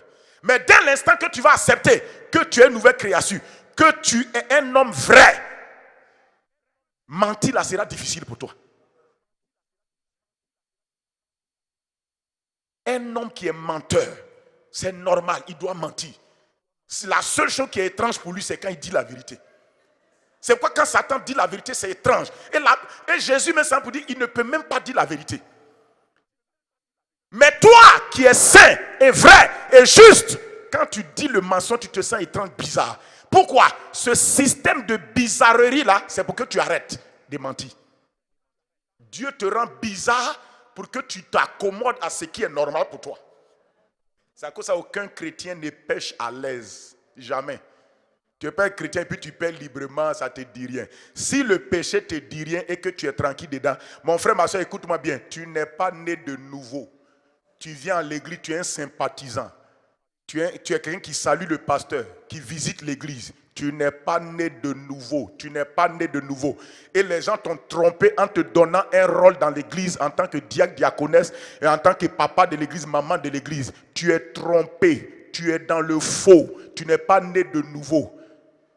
L'indice là, le fait, ce qui montre que tu es chrétien, ce n'est pas le fait qu'on t'a donné poste dans l'église. C'est le fait que, mon frère, tu es né de nouveau, tu as la nature divine en toi. Et que quand tu pêches, tu n'es pas à l'aise. Le péché te perturbe et te met mal à l'aise. Le juste n'est jamais dans le repos, dans l'assemblée des méchants. C'est à cause qu'il y a toujours cette voix tranquille et douce en vous qui vous reprend chaque fois pour dire ne fais pas ci, ne fais pas ça. C'est la voix de Dieu parce que Dieu a déjà inscrit sa nature en toi et sa nature réagit. Quand tu fais, elle réagit.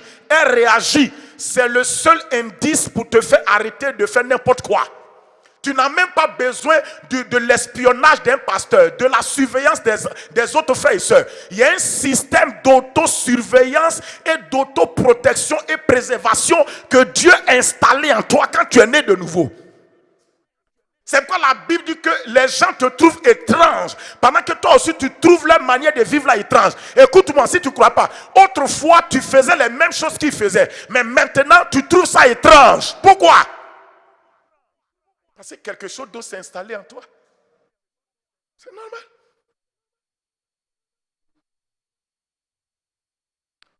C'est pourquoi, écoutez, c'est pourquoi prêcher l'évangile. Prêcher l'évangile, ce n'est pas dire aux païens d'arrêter de mentir, aux voleurs d'arrêter de voler. Le gars ne peut pas arrêter. La nature qui en lui le commande de voler. La nature en lui commande de voler. L'évangile, ce n'est pas dire aux gens d'arrêter de faire le mal. C'est de dire aux gens, accepter la solution. Quand la solution rentre, la solution va provoquer l'arrêt du mal. Mais c'est ce que les médecins font toujours. Le médecin ne nous pêche. Écoute-moi, le médecin il diagnostique, il dit tu souffres de temps. Mais il ne va pas te prêcher la maladie. Le médecin va te dire voici la prescription médicale. Le médecin te donne le remède. Si tu mets le remède en toi, comme quand tu mets Jésus aussi dans ton cœur, tu l'acceptes dans ton cœur, le médicament travaille. Mais si tu pouvais arrêter de voler, pourquoi Dieu va envoyer Jésus? Vous dites Jésus est sauveur. Tu sais, ça veut dire Jésus est sauveur veut dire que sans lui, tu ne peux pas te sauver. C'est à cause de ça qu'il est venu. C'est à cause de ça la Bible dit que celui qui rejette Jésus, c'est la perdition. Celui qui accepte Jésus, c'est le salut. Il n'y a pas autre chose. On ne discute pas dessus.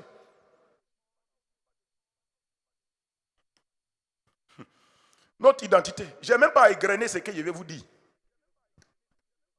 Notre identité, ton identité.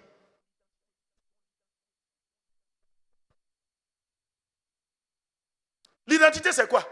Regarde, même, on reste sur l'identité. À votre avis, l'identité. Très souvent, on a défini l'identité comme ce que, oui, on est. C'est vrai, l'identité commence par ce qu'on est. Mais l'identité ne s'arrête pas à ce que nous sommes. L'identité, c'est aussi ce que nous avons et ce que nous pouvons. Ah ben oui. Une identité qui ne possède pas un héritage et qui ne possède pas une capacité n'est pas une identité. Et je vais vous dire une chose, votre capacité à produire et à grandir et à porter fruit est logée dans votre identité. C'est pourquoi vous allez voir que tout arbre, Dieu a fait que tout arbre ait une sémence. La sémence là, c'est comme une identité l'identité de l'arbre là enfermée dans un petit noyau. De ceci, tu oses planter cette sémence là, Dieu est sûr que ça va croître, ça va pousser, ça va grandir et ça va porter fruit. C'est pourquoi je vous ai dit le secret pour grandir, le secret pour vaincre, le secret de votre avenir et de votre devenir se trouve dans votre identité. Parce que ton identité transporte ce que tu es, transporte ce que tu as et transporte ce que tu peux.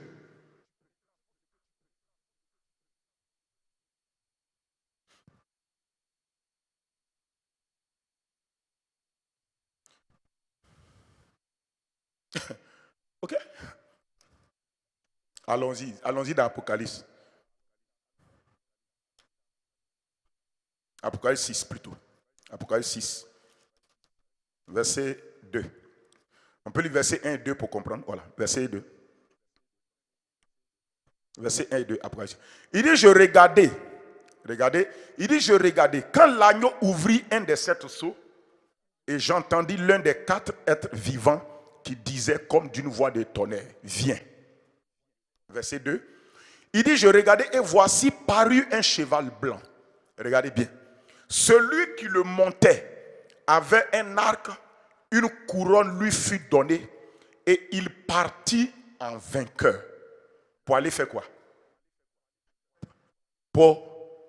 Je te dis que ton identité est le point de départ de ta victoire dans le combat spirituel. On dit cet homme-là, ou bien on dit celui qui montait, cette personne qui montait et qu'on appelle le cheval là, on dit il partit en vainqueur pour vaincre. Cela veut dire que si son identité n'était pas une identité de vainqueur, le gars là ne pouvait pas vaincre. Cela veut dire que son avenir, sa mission va réussir si son identité est établie. Vraiment.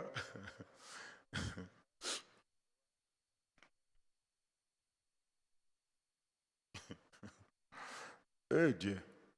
Il partit en vainqueur. Cela veut dire que le point de départ de cet ange-là qui est parti là, ou bien de cette personne qui est partie là, son point de départ, sur quoi Dieu a mis l'accent, c'est quoi? C'est vainqueur, c'est son identité. Il partit en tant que vainqueur. Ça veut dire qu'il est vainqueur. Maintenant, c'est en tant que vainqueur dans son identité. C'est dans cette identité-là que ce qu'il va faire après là vient. Écoutez-moi, je vous dis, vous savez pourquoi on n'arrive pas à réaliser des grandes choses? Parce qu'on refuse ce que nous sommes. Nous refusons ce que nous sommes. On refuse ce qu'on est, c'est pourquoi on n'arrive pas à réaliser des grandes choses. Vous savez, écoutez-moi, vous savez pourquoi on fait des efforts pour devenir? Parce qu'on n'accepte pas ce qu'on est. On dit cet homme-là, pour qu'il aille vaincre, il faut qu'il accepte ce que Dieu dit qu'il est. Il partit en vainqueur. Quand on dit il partit, ça veut dire que le départ qu'il a pris, il a pris position sur son identité avant de partir. Toi, tu prends position sur quoi avant d'affronter? Tu prends position sur quoi avant de rentrer dans le combat? Tu prends position sur quoi avant de rentrer dans la bataille? Dans les combats spirituels que tu traverses, sur quoi tu es positionné? Tu es positionné sur ton identité en Christ ou bien sur autre chose? Est-ce que vous m'écoutez, s'il vous plaît? Est-ce que vous suivez?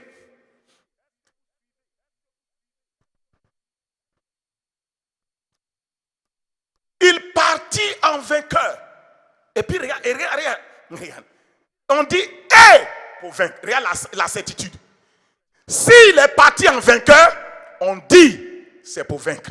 Mais s'il n'est pas en vainqueur, il va échouer. Cela veut dire que toute personne qui avance dans sa vie sur la base de ce qu'il est en Christ, de son identité que Dieu lui a donnée, il voit déjà son héritage et il voit déjà sa capacité. Et il voit le débouché de la situation. Il voit comment il va s'en sortir. Votre identité compte plus que tout. Amen. Votre identité compte plus que tout. Amen.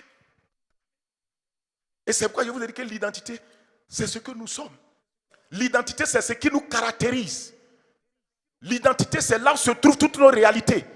Et toutes les réalités de notre identité, j'ai dit quoi? C'est trois choses, j'ai dit quoi? Les réalités de notre identité, c'est quoi? C'est ce que nous sommes. C'est ce que nous avons. C'est ce que nous pouvons. Ah bon. Faut comprendre aujourd'hui, hein? Tu comprends ce qu'il te dit là? Ah bon. Parce que nous, on séparait notre héritage de notre identité. Dieu ne sépare pas. On séparait le potentiel de notre identité. Dieu ne sépare pas. Tout ça est dans l'identité. L'identité contient ce que tu es, ce que tu as et ce que tu peux. Parce que dans ton identité se trouvent toutes tes réalités. Amen. Et l'identité, c'est ce qui ne change pas. C'est-à-dire qu'une identité, ça reste en toi, quelles que soient. Les circonstances vont changer, mais ton identité reste là. C'est pourquoi il vous a dit qu'on dit que le Seigneur, Dieu est le même hier, aujourd'hui. Hébreux 13, 8. Jésus est le même hier, aujourd'hui, éternellement. Tu sais pourquoi l'identité ne change pas? Parce que l'identité est liée à ta nature. Tant que ta nature n'a pas changé, l'identité la reste là. Tu sais pourquoi le chien reste chien? Parce qu'il a sa nature de chien toujours. Tu sais pourquoi tu es un être humain? Parce que la nature être humain là est là. Ta dimension humaine là est toujours là. Mais tu sais pourquoi tu es né de Dieu, tu es enfant de Dieu? Parce que la nature de Dieu est rentrée en toi. À cause de ça, tu es enfant de Dieu. Et l'identité qui est liée à la nature de Dieu là reste là permanemment. Aucun événement ne change. Pourquoi? Parce que cette identité est liée à la nature divine qui est en toi. Elle est liée à la nature divine qui est en toi. 2 Pierre 1, verset 3-4, il dit que sa divine puissance nous a donné tout ce qui contribue à la vie et à la piété. Et il dit au verset 4, il dit par elle, par sa vertu et sa gloire, nous sommes rendus participants de la nature divine. Tu es rendu participant de la nature de Dieu. Et à cause de ce que tu participes à la nature divine, cela veut dire que tu as reçu la nature de Dieu en toi. À cause de cela, l'identité de Dieu est en toi maintenant. L'identité de Dieu est en toi maintenant. L'identité de Dieu est en toi. Et tu ne peux pas changer ça. Et quand c'est établi, c'est pourquoi tu n'as pas besoin d'essayer, écoute-moi, tu n'as pas besoin d'essayer comment on dit cela, d'essayer de lutter ou bien d'essayer de justifier, d'essayer de prouver ton identité. On n'essaye pas de prouver l'identité. Tu n'as pas besoin d'essayer de faire ça. Jésus n'a pas essayé de prouver son identité. C'est l'erreur qu'il ne faut jamais commettre. Il ne faut pas essayer de prouver ton identité à quelqu'un. Ah bon, tu sais qui je suis, tu sais qui je suis. Il faut laisser tout ça là. Ce que tu es là, tu es ça. Satan va essayer de te faire prouver que tu es ce que tu es. On ne prouve pas ça. Tu as une fois vu le mouton là venir prouver? On ne prouve pas. C'est par ta manière de vivre que les gens remarquent ce que tu es. Mais accepte ton identité, fonctionne là-dedans. N'essaie pas de prouver. En réalité, on ne prouve pas son identité. On vit son identité et puis les gens voient. Bon, si je te dis par exemple, viens me prouver que toi, tu es toi. Viens me prouver que toi là, tu as le nom de ton papa. Ça veut dire que quoi? Si tu viens prouver, c'est que tu n'es pas sage. Tu as le nom de ton papa, tu es ce que tu es là, un point trait, au point de vue naturel.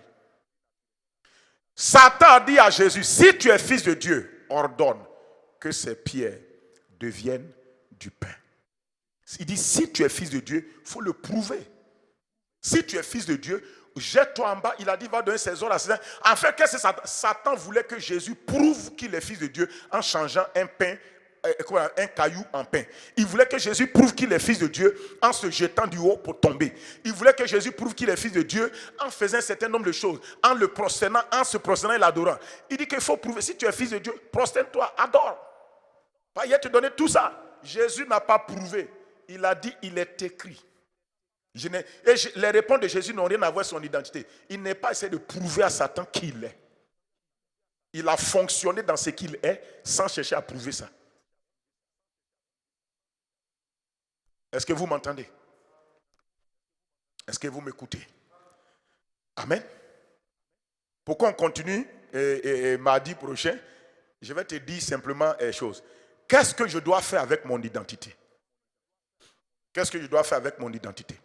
Mais avant de vous dire ça, regardez par exemple une identité. On va prendre un exemple d'identité. On verra le reste après. Jésus a dit quelque chose. Jésus a dit que vous êtes le temple du Saint-Esprit. C'est une identité, non? On est d'accord? C'est une identité, non? N'est-ce pas?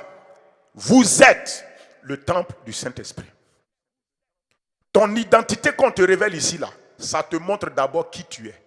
On t'a dit qui tu es le temple du Saint-Esprit. Ça veut dire que tu es un lieu où Dieu loge, où Dieu demeure. C'est ce que ça veut dire. Donc, si on te dit que tu es le temple du Saint-Esprit, brusquement, tu vois que tu n'es pas le temple du péché. Ça t'aide déjà à voir que tout ce qu'on veut te présenter là, écoutez-moi, il ne faut pas qu'un péché que tu commets t'amène à dire que hey, toi vraiment, le péché est à toi. Non. Même l'apôtre Paul, il a dit le péché n'habite pas. Il dit que le péché là est dans ma chair, ça n'y est pas dans mon esprit. Ton identité, c'est ce qui ton esprit est. Il dit que je suis le temple de Dieu. Bon, on dit que tu es le temple de Dieu. Si tu es le temple de Dieu, cela, on te montre qui tu es. Cela veut dire que tu es le lieu où Dieu habite. C'est ce que ça veut dire. On est d'accord? Est-ce que tu acceptes ça même? Est-ce que tu es d'accord avec ça? Deuxièmement, de ton identité va sortir quoi? De ton identité sort quoi? Sort ce que tu as.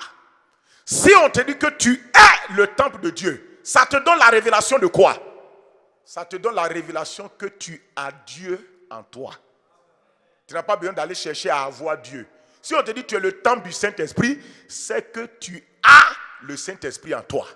Si on te dit que tu es le temple du Saint-Esprit, c'est que tu es le lieu où le Saint-Esprit habite. J'ai dit de ton identité, soit encore quoi? Ton potentiel. Si on te dit que tu es le temple du Saint-Esprit, ça veut dire que tu as quelle capacité?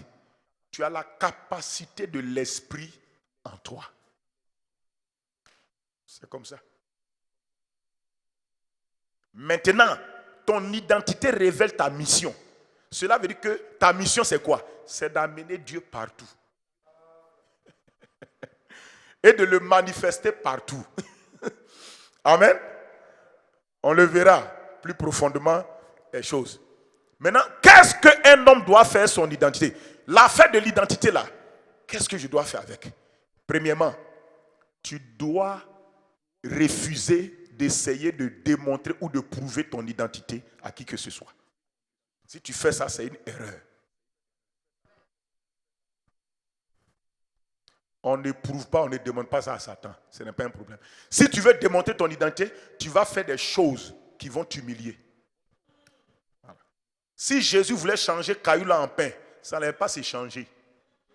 Parce que Dieu va dire, mais quelqu'un te dit de prouver que tu es mon enfant en chose. Or, papa, Dieu t'a dit avant que tu viennes au désert que toi là, tu es mon fils bien-aimé en toi. J'ai mis toute mon affection. L'identité est quelque chose que tu ne dois pas chercher à prouver. Deuxièmement, l'identité est quelque chose que tu dois recevoir par la parole de ton papa. Je dis que ce que Dieu dit que tu es là, tu dois accepter ce que la parole de Dieu dit que tu es. Pour que l'identité marche en toi, n'essaie pas de prouver. Mais deuxièmement, accepte ce que la parole de Dieu dit que tu es. Crois ça. Accepte ça. Deuxième chose qu'il faut faire avec ton identité. Deuxième chose, c'est qu'il faut apprendre à te nommer selon ton... Troisième chose, je crois. Il faut apprendre à te nommer selon ton identité. Beaucoup de gens ne se nomment pas. Ça veut dire qu'ils ne se donnent pas le nom lié à leur identité. Si tout de suite on te pose la question, qui es-tu? Tu vas dire je suis Daniel. Tu vas dire je suis Maxime. C'est la même chose. Une identité, on la prend comme un nom sur nous-mêmes. Il faut te nommer avec ton identité. Pour que ça marche, il faut apprendre à te nommer avec ça. Cela veut dire que quoi? Je m'appelle lumière. Je suis la lumière du monde. Je suis le sel de la terre. Je suis le temple vivant du Dieu vivant. Tu te nommes. Une identité, on fait quoi encore? Non seulement il faut porter ce nom-là sur toi, le nom de ton identité, mais il faut apprendre à déclarer et à proclamer ton identité, quelles que soient les circonstances et les situations. Quelles que soient les crises que tu traverses, dis ce que tu es. David a dit, je ne mourrai point, je vivrai, je raconterai les œuvres de Dieu. Le contexte dans lequel David était, c'était un contexte où Saül voulait le tuer, Saül voulait le détruire, il était souvent environné, il y a des moments, ils étaient prêts à le saisir, mais il a dit, je ne vais pas mourir. Je vis et je vivrai et je raconterai les œuvres de Dieu. Amen. C'est ça l'identité. L'identité marche quand tu fais ce que je t'ai dit là. Mardi soir à 18h, on verra. 18h, on va voir, on va aller en profondeur. On va aller en profondeur. Et tu vas voir. Et tu vas voir le mardi que Dieu m'aime. Écoute-moi, tu vas voir que Dieu m'aime. S'il y a une chose que Dieu révèle beaucoup aux gens, c'est son identité. Ok. Mardi, on va voir. Tu seras étonné que la chose que Dieu dit beaucoup de lui, c'est son identité. Et c'est de son identité toujours que sort sa capacité. Je vais te dire une chose. C'est parce que Jésus est sauveur qu'il est capable de sauver. Voilà. Je m'arrête là. Et puis mardi, par la grâce de Dieu. Donc, on va prier. On va prier. Voilà. Nous sommes en studio aussi. Bon, donc en studio, on peut bénir Dieu. On va remercier le Seigneur. Je veux que tu acceptes ton identité. Dans les temps de crise, si tu veux vaincre et triompher, tu dois accepter ce que tu es. On le verra par la grâce de Dieu plus profondément. Élève ta voix. Dis au Seigneur, merci parce que tu as changé ma nature et tu as changé mon identité. Élevons la voix. Remercions le Seigneur pour ce message. Remercions le Seigneur pour cette parole. Bénissons-le parce qu'il a changé notre nature. Il a changé notre identité. Dès lors qu'il a changé notre nature, notre identité a changé. Et cette identité qu'il t'a donnée est toujours la même. Tant que ta nature n'a pas changé, ton identité reste pareille. Remercie Dieu le Père de ce que dans son amour, il a donné Jésus-Christ. Il a sacrifié Jésus pour te sauver afin de changer ta nature. Il a changé ta nature de péché et il t'a donné la nature justice de Dieu. Il t'a fait participant de sa nature divine. C'est pourquoi ton identité a changé. Ton identité a changé. Ton identité a changé. Ton identité a changé. Remercie Papa Dieu. Parce que si quelqu'un est en Christ, il est avant tout une nouvelle création. Si quelqu'un est en Christ, il est une nouvelle création. Remercie Papa Dieu parce qu'il commence avec les hommes sur leur identité. Dieu commence avec toi et moi à partir de l'identité. Remercie-le parce que notre point de départ avec Dieu le Père, oui, quand il est venu dans notre vie, c'est notre identité. Remercie Dieu parce que le point de départ de toute victoire, c'est notre identité. Sans notre identité, aucune victoire n'est possible d'être manifestée dans notre vie. Remercie-le parce qu'il a dit que si quelqu'un est en Christ, il est une nouvelle création. Et dis-lui, les choses anciennes sont passées. Toutes choses sont maintenant nouvelles. Remercie le Père de ce que en Christ, tu es une nouvelle créature. Ton identité a changé. Remercie-le de ce que dans ton identité, toutes tes réalités sont là-dedans. Les réalités de ce que tu es, les réalités de ce que tu as, les réalités de ce que tu peux. Tout est à l'intérieur. Ce que tu es est à l'intérieur. Ce que tu possèdes est à l'intérieur de ton identité. Ce que tu peux, ta capacité, ton potentiel est à l'intérieur de ton identité. Bénis le Père pour cela, s'il te plaît. Glorieux Père Céleste, je te bénis, Papa, parce que tu as changé ma nature. Tu m'as rendu participant de ta nature divine. Tu m'as donné non seulement une nature nouvelle, mais tu m'as donné par ta nature une identité nouvelle. Oh, ce que je suis a changé. Et dans mon identité se trouve ce que je possède. Mon héritage est dans mon identité. Dans mon identité, mon potentiel est à l'intérieur. Ma capacité est à l'intérieur. Père, ce matin, je te rends toute la gloire. Je te célèbre. Mandaski bradosa.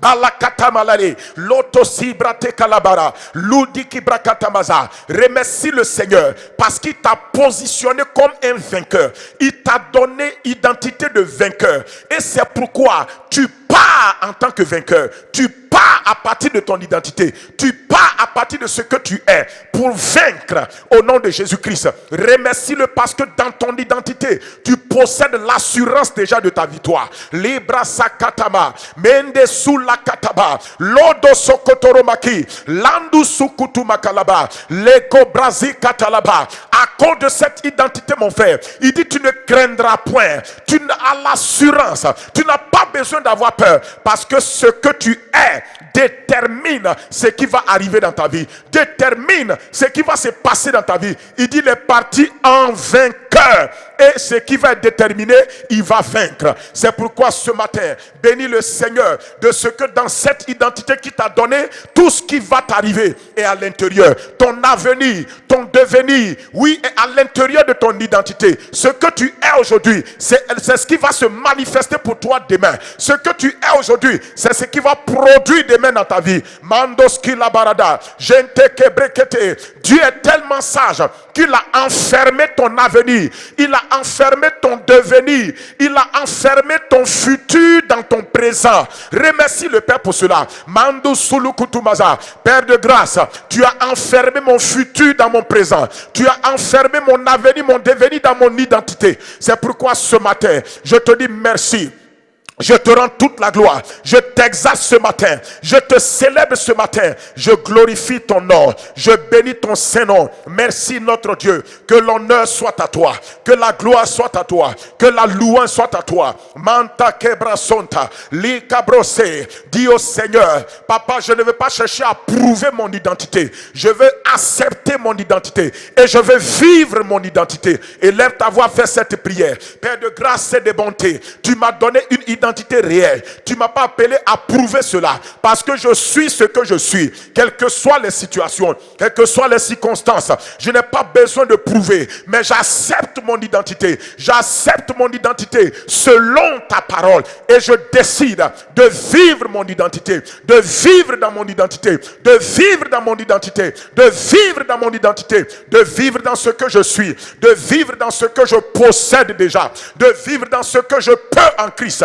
Manta kibrosata, ledozokoto malakata, redosunti kibarakata, librazonte keria. Dis à Dieu, je ne vais plus avoir honte de me nommer selon mon identité, de dire mon nom selon mon identité, de me nommer selon mon identité. Papa, je décide de nommer ma vie chaque fois, de me faire appeler selon mon identité. Je décide de m'appeler moi-même selon mon identité. Je décide de proclamer mon identité. Je décide d'affirmer mon identité, quelle que soit la fournaise chauffée contre moi, quelle que soit l'épreuve chauffée contre moi, quels que soient les événements préparé contre moi, je reste dans mon identité, je demeure dans cette identité, j'affronte mes événements avec mon identité, je confronte mes situations avec mon identité, en me positionnant dans cette identité là, parce que Père, oui, oh Dieu, ma victoire est, Seigneur, prend son appui sur mon identité. Mon point de départ pour vaincre, c'est mon identité en Christ.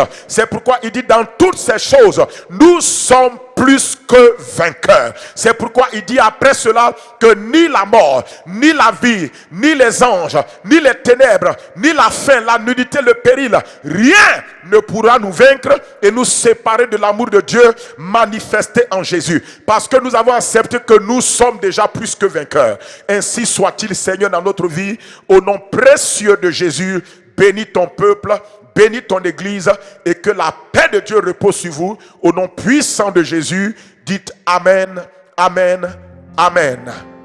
Alléluia. Alors ce matin, nous allons prendre la Sainte Seine et nous allons prier. Tu as préparé la Sainte Seine sur toi à la maison. Tu disposes cela et nous allons faire la prière. Et aussi nous allons prier pour les dîmes et les offrandes. que nous devons donner, apporter donc au Seigneur dans l'amour de Dieu, parce que nous servons le Seigneur. Les situations ne nous empêchent pas de pratiquer les principes de Dieu, parce que l'or et l'argent appartiennent à notre Dieu, et il a dit de lui apporter nos offrandes, nos dîmes, nos semences, de l'honorer aussi avec nos biens.